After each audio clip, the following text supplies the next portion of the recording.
Hello students, कैसे हैं आप सब लोग। आज आपकी एसएसटी की ऑनलाइन क्लास है और एसएसटी में अपन अब ज्योग्राफी का पहला chapter the earth in the solar system ये पढ़ेंगे। ठीक है, तो आइए अपन चैप्टर पढ़ना स्टार्ट करते हैं। चलिए बच्चों, तो स्टार्ट करते हैं अपना chapter the earth in the solar system. ठीक है, यानी सोलर सिस्टम क्या है, यानी सन और सन के चारों तरफ ट्रैवल करने वाले यानी घूमने वाले प्लैनेट्स। और तो उस पूरे सिस्टम को क्या बोलते हैं, सोलर सिस्टम, जिसमें सन के चारों तरफ सारे प्लैनेट्स क्या कर रहे हैं, अपनी अपनी एक्सिस पे घूम रहे हैं। ठीक है, तो उसमें अर्थ कहाँ पे स्टैंड करता है और सोलर सिस्टम की अपन बाकी सारी चीज़ों के बारे में भी पढ़ेंगे। ठीक है, तो आइए अपन स्टार्ट करते हैं। How wonderful it is to watch the sky after sunset. जब सूरज डूब जाता है, सनसेट यानी सूरज डूब जाता है, तो आसमान को देखना कितना शानदार लगता है, कितना सुंदर लगता है। One would first notice one और two bright dots shining in the sky, soon you would see the number of increasing. आप जैसे रात होने लगती तो आपको छोटे छोटे एक दो ब्राइट यानी चमकते हुए कुछ डॉट्स, कुछ बिंदु दिखाई देते हैं, और धीरे धीरे जैसे जैसे रात बढ़ती जाती है वो बढ़ते जाते हैं। You can not count them any more, आप उनको गिन नहीं सकते हो, इतने सारे वो बढ़ जाते हैं। The whole sky is filled with tiny shining objects, some are bright others are dim. और धीरे धीरे जैसे जैसे रात बढ़ती जाती है, पूरा स्काई, पूरा आसमान छोटे छोटे ऑब्जेक्ट्स यानी छोटे छोटे चमकते हुई चीज़ों से भर जाता है। कुछ ज़्यादा चमक रहे होते हैं और कुछ डिम होते हैं, कम चमक रहे होते हैं। It seems as if the sky is studded with diamonds, ऐसा लगता है जैसे पूरा आसमान मोतियों से, डायमंड यानी मोतियों से भर गया हो। यानी ये कहाँ, किसकी बात कर रहे हैं, तारों की बात कर रहे हैं। They all appear to be twinkling, और ये सारे टिमटिमाते हुए, ट्विंकलिंग यानी टिमटिमाते हुए दिखाई देते हैं। But if you look at them carefully you will notice that some of them do not twinkle as others do. लेकिन आप अगर उनको गौर से देखें तो ध्यान में देंगे, आपको पता लगेगा कि कुछ तो ज़्यादा ट्विंकल करते हैं और कुछ कम ट्विंकल करते हैं। They simply glow without any flicker just as moon shines. हाँ, अपन को लगता है कि वो ट्विंकल कर रहे हों, लेकिन जैसे नॉर्मली ट्विंकलिंग होती है वैसे वो ट्विंकल नहीं करते, वो नॉर्मली ग्लो करते हैं, चमकते हैं, जैसे चंद्रमा चमकता है, मून चमकता है अपना अर्थ का। लेकिन वो दूर इतने हैं अपन से कि उनकी लाइट यहाँ तक हम तक पहुँचती है तो वो टेढ़ी मेढ़ी हो जाती है, जिसके कारण वो ट्विंकलिंग यानी टिमटिमाते हुए नज़र आते हैं। ठीक है, यानी कि तारे टिमटिमाते हुए नज़र आते हैं, लेकिन वास्तव में उनकी रोशनी वहाँ पे जहाँ पे उत्पन्न हो रही है वहाँ पे टिमटिमाती, ट्विंकल नहीं करती।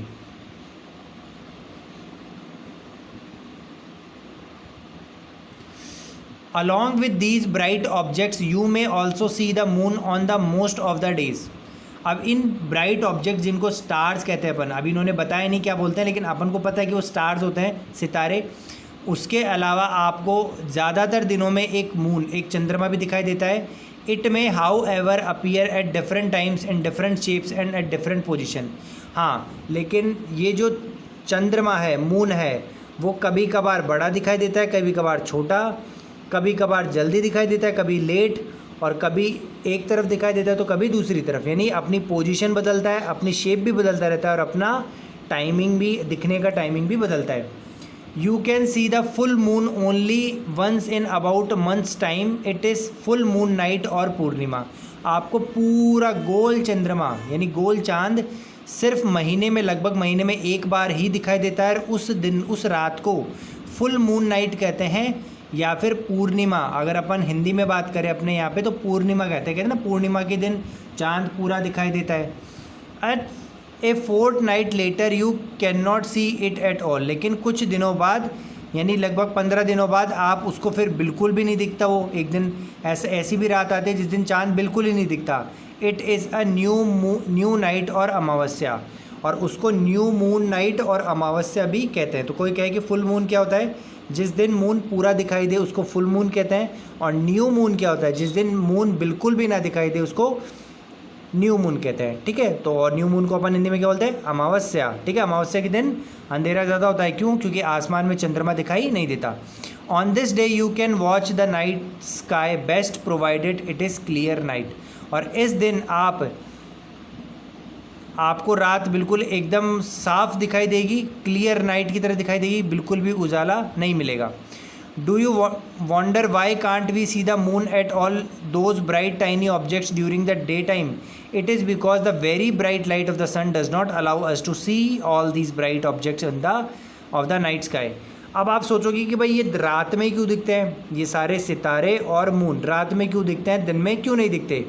क्योंकि दिन में सूरज की रोशनी, सन की रोशनी, सन की लाइट उन पे हावी हो जाती है और हमें सन की रोशनी ज़्यादा दिखाई देने लगती है, और सन की रोशनी के अंदर हम उन ऑब्जेक्ट्स की लाइट को देख नहीं पाते। जैसे मान लो अपन दो बल्ब जला दें, एक तो मैं बहुत बड़ा हैवी बल्ब जला दूं और एक छोटा सा बल्ब जला दूं, तो हमें रोशनी सिर्फ किसकी दिखाई देगी? बड़े बल्ब की दिखाई देगी, छोटे बल्ब की दिखाई नहीं देगी। वहाँ छोटे बल्ब की रोशनी में मौजूद होगी, लेकिन अब हम उसको महसूस नहीं कर पाएंगे। ठीक है, तो दिन में भी आसमान में सितारे होते हैं, लेकिन सूरज की रोशनी इतनी तेज़ होती है जिसमें हमें सितारों की रोशनी को अपन पहचान नहीं पाते और हमें सितारे दिन में दिखते नहीं हैं।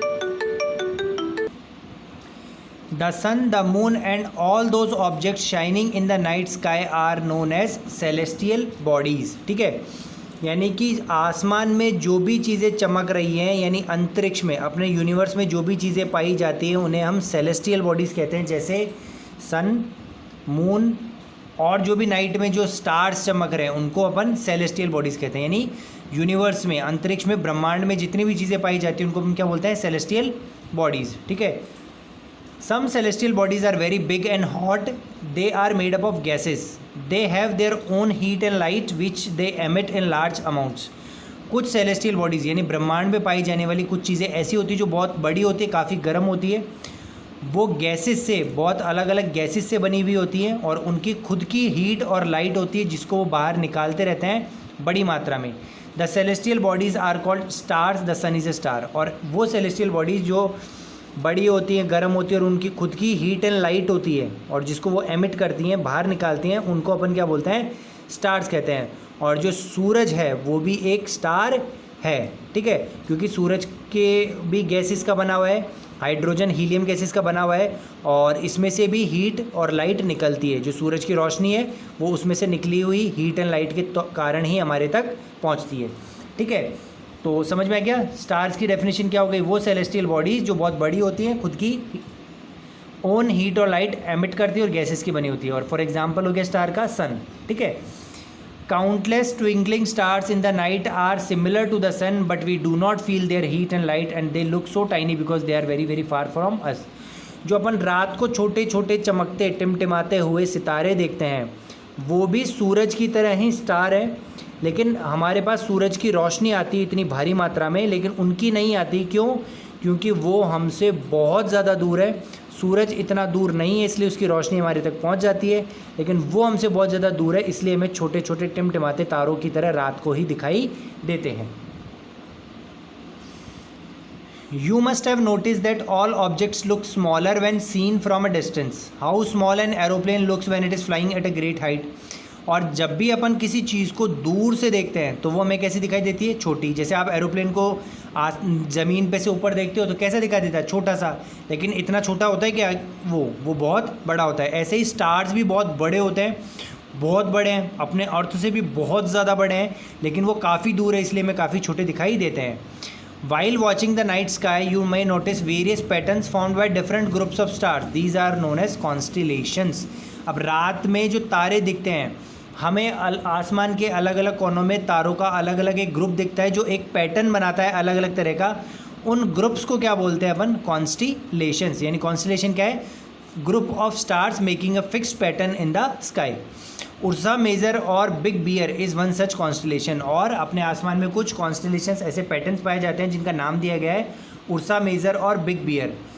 One of the most easily recognizable constellation is Saptarishi, 7 rishi ages. यानी सप्तर्षि 7 तारों का समूह है जिसको अपन ने संस्कृत से नाम दिया है। सप्त मतलब 7 और ऋषि मतलब सागा, सेजेस। ठीक है, it is a group of 7 stars that forms a part of Ursa Major constellation, जो कि उर्सा मेजर जो कॉन्स्टलेशन है उसका एक हिस्सा है, जिसको अपन क्या बोलते हैं? सप्तर्षि, क्योंकि 7 तारों का समूह है। आज someone elder in your family और neighbourhood to show you more stars, planets and constellations in the sky, और अपनी फैमिली के साथ बात करें और उनसे कहें कि आपको आसमान में पहचान कर बताए कौन से स्टार्स हैं। कई प्लैनेट्स भी कई बार अपन पहचान सकते हैं, जो पास के प्लैनेट्स हैं उनके ऊपर जब सूरज की रोशनी पड़ती है तो हल्के से दिखाई देने लगते हैं, नहीं तो नॉर्मली अपन को माइक्रोस्कोप से ही दिखाई देंगे। चलिए सॉरी, माइक्रोस्कोप नहीं है, टेलीस्कोप से दिखाई देंगे, सॉरी। अब देखो, अब मैं आपको इमेज में दिखा देता हूँ। देखो ये कुछ कॉन्स्टेलेशन जो तारों की बनती है, फ़ोटोज़ दे रखी है अपन को। देखिए बच्चों, ये आपको दिखा रखा है कि एक लड़की जो, जब अपन नॉर्थ की तरफ देखेंगे, फेसिंग नॉर्थ की तरफ फेस करेंगे, नॉर्थ मतलब उत्तर पश्चिम पूर्व की तरफ, ठीक है। तो पूर्व की तरफ जब अपन देखेंगे नॉर्थ साइड में, तो अपन को यहाँ पे एक बड़ा सा स्टार, ज़्यादा चमकता हुआ स्टार दिखाई देगा, जिसको नॉर्थ स्टार कहते हैं। उसके नीचे देखेंगे तो ऐसे छोटे 3 स्टार्स आएंगे, और उसी लाइन में अपन को 2 स्टार और दिखेंगे, और उसी से एक पूरा ये बनेगा, क्वेश्चन मार्क सा बनेगा। ये क्वेश्चन मार्क यूँ कहो, या फिर अपन ये देखो ऐसे ये चीज़ बनेगी। तो ये 7 स्टार सप्तर्षि हैं, 1 2 3 4 5 6 7। तो जब भी रात में, अभी तो थोड़ा बादल होते हैं, तो जब भी रात में क्लियर आसमान दिखेगा तो आप सभी बच्चे नॉर्थ में फेस करके इस स्टार को और सप्तर्षि के 7 स्टार को देखने की, समझने की कोशिश करेंगे, ठीक है। ये हमारा वेस्ट हो गया, ईस्ट हो गया, नॉर्थ की तरफ आपको देखना है। वेस्ट इधर हो गया, ईस्ट इधर हो गया, वेस्ट इधर हो गया, नॉर्थ की साइड में देखकर आप ये चीज़ें देखेंगे, ठीक है। तो आगे बढ़ते हैं अपन। In ancient times people use to determine directions during night with the help of stars. पुराने टाइम पे लोग जो डायरेक्शंस का यानी दिशाओं का पता लगाते थे सितारों की मदद से रात्रि में। The north star indicate the north direction. North star की तरफ जब देख लेते तो भाई वो सितारा पहचानते थे, भाई ये नॉर्थ स्टार है, तो उससे पता लग जाता है नॉर्थ स्टार है। It is also called Pole Star. इसको ध्रुव तारा, पोल स्टार भी अपन कहते हैं, जो सबसे बड़ा चमकता हुआ दिखाई देता है। It always remains in the same position in the sky. और इसकी एक खास बात है, ये हमेशा नॉर्थ में ही रहता है, ये अपनी पोजीशन कभी भी बदलता नहीं है। We can locate the position of the pole star with the help of a Saptarishi. और सप्तर्षि 7 तारों के समूह को देखते हुए, अभी जैसे बताया ना लड़की के दो तारे थे, उनके ग्रुप के लाइन में आगे पोल स्टार था, तो उससे ही अपन सप्तर्षि यानी 7 स्टार्स की मदद से अपन पोल स्टार की डायरेक्शन पोजीशन बता सकते हैं। लुक एट द फिगर, अपन मैंने अभी दिखाई। You will notice that the if an imaginary line is drawn with the pointer stars and extended further we will point to the pole star. कि जैसे ही अपन, मैं देखो आपको वापस बता दूँ, जैसे अपन ये 2 पॉइंटर स्टार्स हैं यानी सप्तर्षि की जो पॉइंटर्स हैं उनकी डायरेक्शन में देखेंगे तो जो लाइन जाएगी वहाँ पे वो किस पे जाएगी, पोल स्टार पे जाएगी। Some celestial bodies do not have their own heat and light. अब कुछ ब्रह्मांड में पाई जाने वाली चीज़ें ऐसी होती है जिनकी खुद की लाइट नहीं होती। They are lit by the light of the stars. और वो सितारों की रोशनी, स्टार्स की रोशनी जब उन पर पड़ती तो उससे वो चमकते हैं। सच बॉडीज़ आर कॉल्ड प्लैनेट्स। और उनको, ऐसी बॉडीज़ जिनकी खुद की लाइट नहीं होती, जिन पे दूसरे स्टार्स की लाइट पड़ती है जिससे वो चमकते हैं, उसको अपन बोलते हैं planets. The word planet comes from the Greek word planetai which means wanderers. Planet का वर्ड जो अपन ने नाम डाला, भाई इनको प्लैनेट्स का नाम क्यों दिया, क्योंकि एक वर्ड ग्रीक वर्ड प्लैनेटाई से बना है प्लैनेट वर्ड, जिसका मतलब है वॉन्डरर्स यानी घूमने वाले। The earth on which we live is a planet. जो पृथ्वी जिस पे अपन रहते हैं वो भी एक क्या है, प्लैनेट है। और ये घूमती है किसकी चारों तरफ, सूरज की चारों तरफ। It gets all it heat and light from the sun which is our nearest star. और सारी हीट और लाइट अर्थ को कहाँ से मिलती है, सन से, सूर्य से मिलती है, और जो कि हमारे सबसे पास का सितारा है। क्योंकि और तारे हमारे से बहुत दूर है, इसलिए रात को बस टिमटिमाते हुए दिखाई देते हैं। स्टार, सन जो स्टार है वो हमारे सबसे पास में, और उसी की हीट एंड लाइट हमारे तक पहुँचती है। If we look at the earth from the great distance, say the moon, it will appear to be shining just like as a moon. अगर मान लो अपन चंद्रमा पे चले जाएं और वहाँ से पृथ्वी को देखेंगे तो अपन को पृथ्वी चंद्रमा की तरह चमकती हुई दिखाई देगी। और जब अपन पृथ्वी से चंद्रमा को देखते हैं तो चंद्रमा पृथ्वी की तरफ मतलब पृथ्वी से चमकता हुआ दिखाई देता है। क्यों? दोनों का खुद का कोई हीट और लाइट नहीं है, दोनों पे जब सन की लाइट पड़ती है तो दोनों चमकते हुए दिखाई देते हैं। The moon that we see in the sky is a satellite. अब जो मून क्या है, देखो स्टार्स पढ़ लिए वो जिनकी खुद की हीट और लाइट होती है, प्लैनेट्स पढ़ लिए जिनकी खुद की हीट और लाइट नहीं होती, जो स्टार की चारों तरफ रिवॉल्व करते हैं। अब जो प्लैनेट के चारों तरफ घूमता है उसको क्या बोलते हैं, मून। ठीक है, मून। और मून क्या है, एक सैटेलाइट है।